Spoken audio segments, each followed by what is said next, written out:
کہ کیا حدیث بخاری میں، ترمذی میں، مسلم میں، ابو داؤد میں، ابن ماجہ میں، نسائی میں نہیں ہے، صحیح ستہ میں نہیں ہے حدیث ہے کہ جب نمازوں میں کوتاہی نکلے گی بندہ جہنمی ہو جائے گا؟ سمجھ آ رہی ہے؟ روزے میں کوتاہی تو بندہ جہنمی، اعمال سارے کھٹے لگ گئے تو بندہ دوزخ وچ، پھر کون آئے گا، نماز یا سرکار؟ یہ ہے جو دل میں طاقت ہے، بولو نماز آئے گی سرکار آئے گی؟ دوزخ وچ جناب تسی مر جانے جدوں کون آئے گا؟ آپ کتے رکھ کے بولو کون آئے گا؟ پھر بولو کون آئے گا؟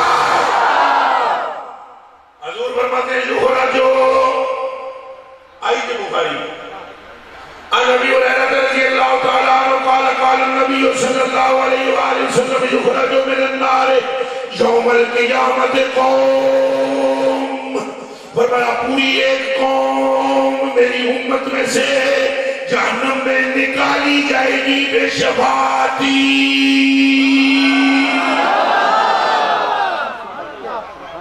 میری سفارش سے۔ کس کی سفارش سے؟